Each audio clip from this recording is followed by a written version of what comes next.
Revenge films. My name is Jonathan. When I was in elementary school, I was abused by my homeroom teacher.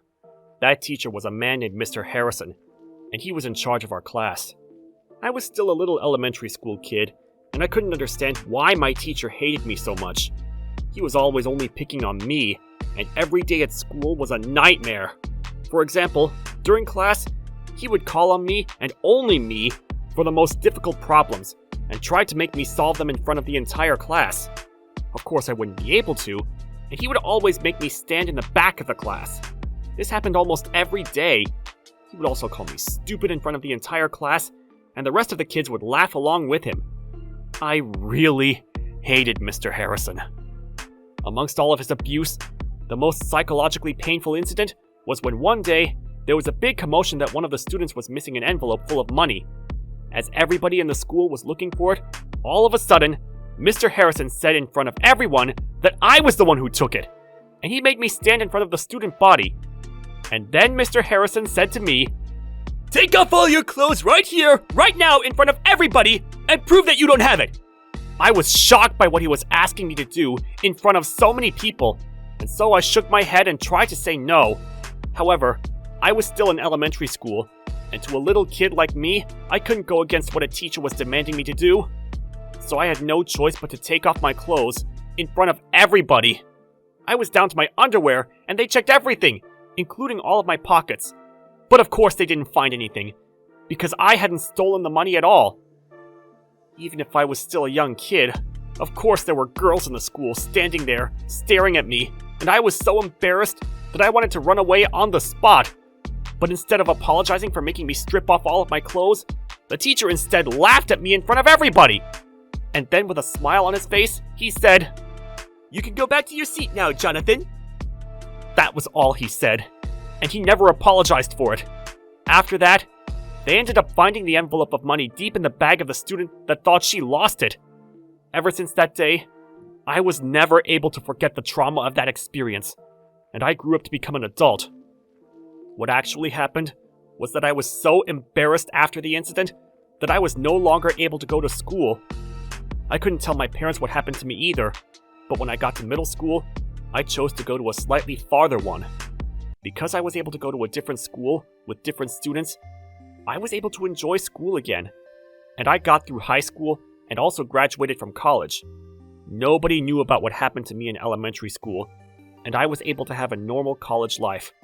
When I graduated, I moved out of my hometown, and I got a job at a company. But back home, my parents were still in the same hometown. So over the holidays, I would always go back to see them, but other than that, I stayed away from the hometown. However, 3 years after I had moved away, my father hurt his back and was unable to move.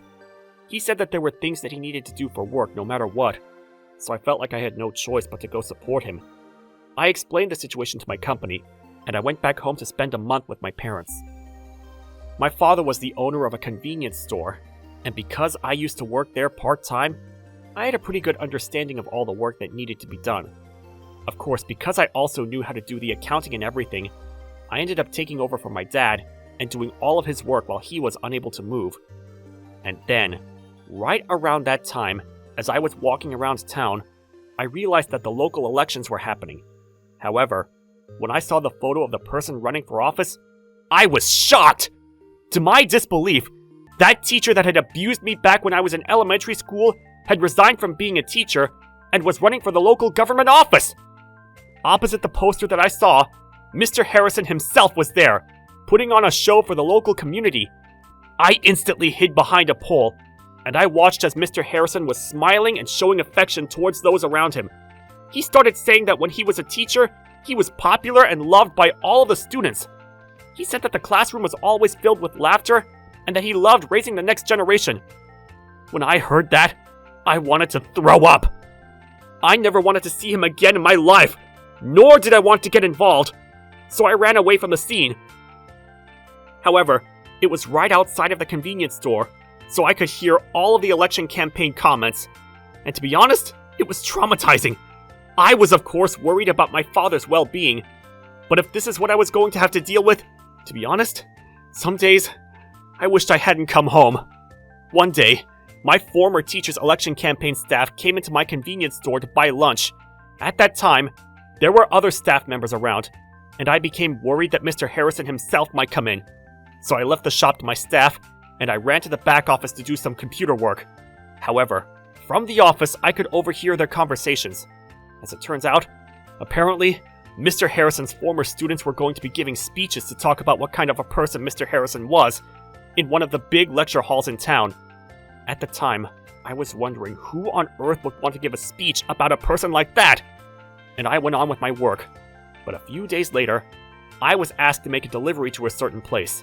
Apparently, my dad would make deliveries for large orders only, and so I gathered the order, and I went out for the delivery. The contents of the delivery were multiple bottles of tea, rice balls, sandwiches, bento boxes, and juices. It was a huge order, and for our shop, we were grateful for the business. However, when I arrived at the delivery site and walked in, I quickly realized that this was the lecture hall for that teacher and for this speech-giving event. I wanted to run away from the spot as soon as possible, and I looked around for the person who was going to pay for this delivery. But then, I heard a voice. "Hey, what the hell are we going to do now?" "It's out of our control. Apparently, he's in the hospital because of food poisoning or something like that." "I don't care what the situation is. It's almost time for the student to give their speech. What are we gonna do? This is the biggest event!" I overheard Mr. Harrison's staff having that conversation.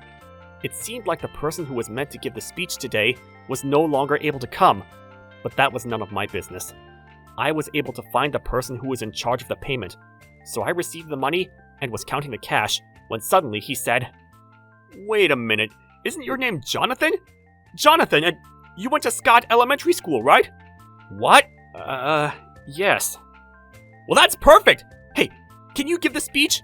"Actually, the student who was supposed to give the speech for Mr. Harrison today had to go to the hospital and couldn't make it last minute." That's what he said to me.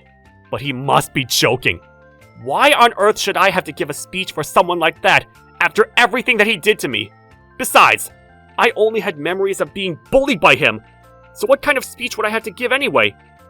That's how I thought, and I was going to leave, but then I realized that this might actually be an opportunity. Mr. Harrison had no idea that I was there, or that I had that idea, and he was simply continuing his preparations for the election with his team. However, as he was getting prepared for the event, he walked over to do a final confirmation with the student who was supposed to give the speech.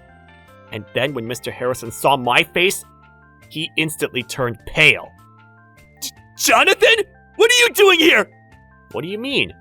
"I heard that former student who was supposed to give the speech today is in the hospital with food poisoning or something like that. So they asked me to step in his place." "What did you say? But you—" "Yes, me. I thought about saying no, but since this is such a wonderful opportunity, I decided that I would give the speech today, so that I can tell everybody what you did to me and what kind of a person you really are." "Wait a minute! If you do that, it's going to be a huge problem! You don't need to give any speech, so please, just leave!" Mr. Harrison was desperately trying to kick me out of the venue, but of course he was. However, the lecture hall was already full of people waiting for this speech from his former student. While he was panicking, one of his election staff members came over and gestured to me. "We're ready for you, Jonathan. So, please, go ahead up on stage." And pointed towards the stage, but Mr. Harrison panicked even more. No, he can't! This guy definitely can't go on stage! "What? But he's one of your former students, isn't he? It's going to be fine. He himself said he was happy to fill in. And it's a much better impression than to have no speech at all. He can just speak from his own words and experiences. Okay, they're ready for you." As she said that, they showed me up to the podium in front of hundreds of people. It was too late. If Mr. Harrison tried to stop me now, it would be strange. But he desperately didn't want me to go up there, and he was flustered. When I got to the podium, everybody had their attention on me, and they welcomed me with big applause. I politely bowed, and I proceeded to introduce myself. I first explained that Mr. Harrison was my homeroom teacher back when I was in elementary school, and immediately from there, I exposed all of the horrible memories that I could possibly remember. But then, I could hear that the audience was starting to buzz, and the staff was shocked.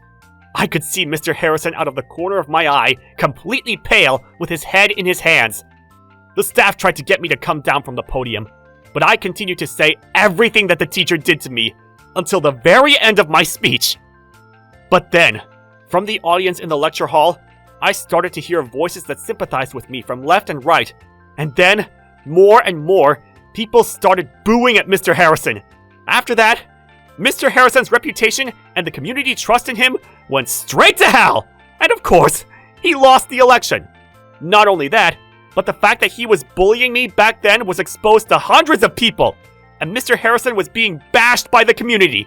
Because they all knew where he lived as well, apparently, some of the community members went to protest at his house, angry at him for betraying their trust.